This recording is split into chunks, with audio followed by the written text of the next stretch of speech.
કે પ્રધાનમંત્રી ટપોરી જેવી ભાષા બોલે છે તો પોતાની સામે ચૂંટણી પંચમાં થયેલી ફરિયાદ અંગે તેમણે અહીંયા એમ પણ કહ્યું કે એક નહીં 50 ફરિયાદ કરાવ, ઠાકોરનો દીકરો છું એટલે આંખમાં ખૂંચી રહ્યો છું, પરંતુ ચૂંટણીના પરિણામ પછી સમગ્ર દેશને ખબર પડી જશે કે કોની સરકાર બનશે। તો ફરી એક વખત વાણી વિલાસ તેમનો સામે આવ્યો છે। આ પહેલા પણ ઘણી વખત આ પ્રકારની વર્તણૂક તે કરી ચૂક્યા છે બળદેવ ઠાકોર।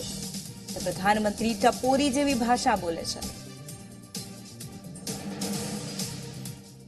130 કરોડની જનતાનો વડાપ્રધાન એનું ભાષણ કેવું હોય? એ દેશ માટે શું વાત કરી શકે, એ દેશ માટે શું બોલી શકે અને દેશની જનતા માટે શું કરવાનું છે એવી કરવાની વાત જગ્યાએ જાણે કોઈ ટપોરી હોય, ટપોરી જેવું ભાષણ, જુઠ્ઠું બોલવાનું ભાષણ, જ્યારે ટપોરી કોઈ ભાષણ આપતો હોય એવી વાત આ દેશનો વડાપ્રધાન કરે ત્યારે આપણે બધાએ વિચારવું પડે કે આ દેશના 130 કરોડના વડાપ્રધાન આવું ભાષણ કરે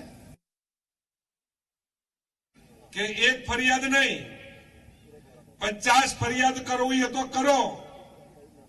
ચૂંટણી તો ચૂંટણી રીતે જ થવાની, ચૂંટણી તો ચૂંટણી રીતે જ લડાવવાની, એમાં કોઈ શંકાને સ્થાન નથી। પણ જરૂર એટલું કહીશ કે હું ઠાકોરનો દીકરો છું, ધારાસભ્ય છું, એટલે એમને આંખમાં કણાની જેમ ખૂંચું છું।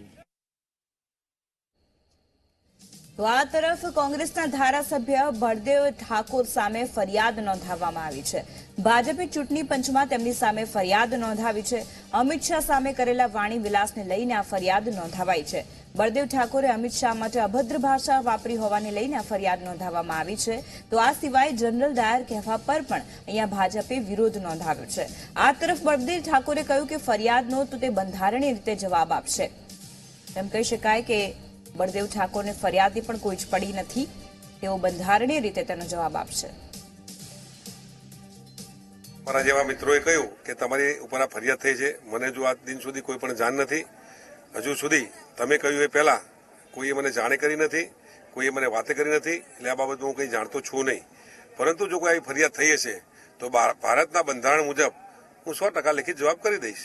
લગભગ માનું છું કે આ ગુજરાતમાં લોકો આવી વાત કરતા હોય છે, એમાં કોઈ શંકાને સ્થાન જેવું કંઈ મને લાગતું નથી। આ ગુજરાતના લોકો એમના વિશે શું શું બોલે છે એને તમે એ શબ્દો કાઢો તો લગભગ એનો અંત જ નહીં આવે।